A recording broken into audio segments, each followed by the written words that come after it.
السلام علیکم ورحمۃ اللہ وبرکاتہ. بسم اللہ الرحمن الرحیم. اللہم صلی علی محمد وعلی آل محمد کما صلیت علی ابراہیم وعلی آل ابراہیم انک حمید مجید. اللہم بارک علی محمد وعلی آل محمد کما بارکت علی ابراہیم وعلی آل ابراہیم انک حمید مجید.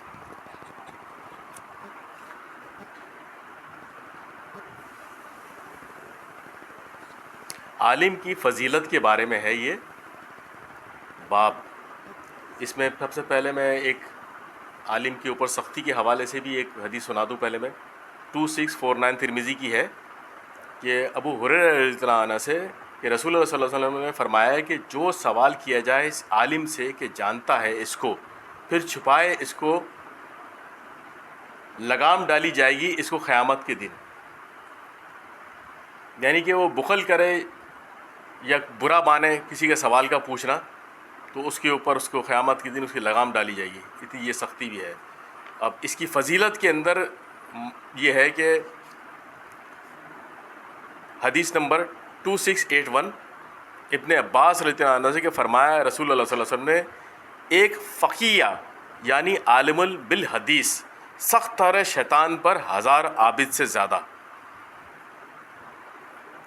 اب اور مزید اس کے اندر 2686 ترمذی کی قیس بن کثیر سے کہ آیا ایک مرد مدینے سے ابی الدرداء کے پاس اور وہ دمشق میں تھے تو پوچھا ابو درداء نے کہ کیوں آئے ہو تم اے بھائی میرے؟ کہا اس نے کہ مجھے خبر پہنچی ہے ایک حدیث کی کہ تم بیان کرتے ہو. یعنی کہ وہ ایک حدیث کے چکر میں آئے تھے. صرف نہ ان کو کوئی تجارت کی ضرورت تھی، نہ ان کو مال چاہیے تھا، نہ کوئی مطلب تھا، نہ کوئی مقصد تھا ان کا. صرف ایک حدیث کے لیے انہوں نے سفر طے کر کے ابو درداء کے پاس آئے تھے اور ان سے کہا کہ مجھے پتہ چلا کہ تمہارے پاس ایک حدیث ہے جو تم بیان کرتے ہو. اسے رسول اللہ صلی اللہ علیہ وسلم سے کہا ابو درداء نے کہ کیا تم نہیں آئے ہو کسی حاجت کو؟ اس نے کہا نہیں. کہا ابو درداء نے نہیں آئے ہو تم تجارت کو؟ اس نے کہا نہیں. کہا نہیں آئے تم اس حدیث کے طلب کو؟ پھر کہا ابو درداء نے کہ بے شک. پھر کہا کہ نہیں آئے ہو تم مگر اس حدیث کے طلب کو، مطلب کسی کام کے لیے تو نہیں آئے ہو مگر صرف اس حدیث کے طلب کے لیے آئے ہو. ابو درداء نے کہا، انہوں نے کہا ہاں بے شک میں اسی لیے آیا ہوں. پھر انہوں نے فرمایا کہ سنا میں نے نبی کریم صلی اللہ علیہ وسلم کے فرماتے تھے جو چلے کوئی راستہ ڈھونڈتا ہوا اس علم کو حاصل کرنے کے لیے تو آسان کر دیتا ہے اللہ تعالیٰ اس کے لیے بسبب اس کے ایک راستہ جنت کے. اور بے شک فرشتے بچھاتے ہیں اپنے بازو طالب علم کی رضامندی کے لیے. یعنی کہ ایک کوئی طالب علم ہوتا ہے یہاں آپ کے لیے کوئی قالین بچھا دے، کوئی کچھ بات چھوٹی موٹی آپ کی تعظیم کر دے تو کتنی خوشی ہوتی ہے. یعنی طالب علم کے لیے بتا رہے کہ فرشتے اپنے جو ہے پر بچھا دیتے ہیں اس کی خوشنودی کے لیے. اور جب اس کے بعد پھر عالم کے لیے مغفرت مانگتے ہیں جو لوگ ہیں آسمانوں میں اور زمین میں.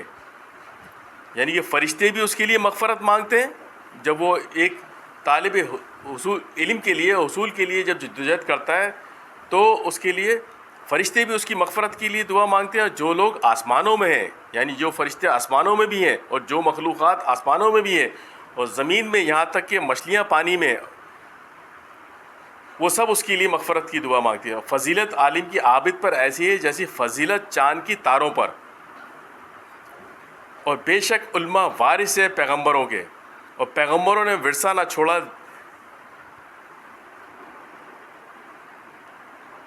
دینا 2 درم کا، اور پیغمبروں نے ورثہ نہ چھوڑا دینا 2 درم کا بلکہ ورثہ چھوڑا ہے علم کا. سو جس نے علم حاصل کیا اس نے حصہ وافر لیا. یعنی کہ پیغمبروں کا کوئی ورثہ تو ہوتا نہیں، وہ سب بڑھ جاتا انسانیت کے اوپر، لیکن ان کا جو ورثہ ہے وہ علم کا ہے اور وہ وراثت جو ہے وہ عالم حاصل کرتا ہے. تو اس نے وہ وافر مقدار میں جتنا زیادہ علم حاصل کیا اتنا وہ وافر مقدار میں اس نے ورثہ حاصل کیا.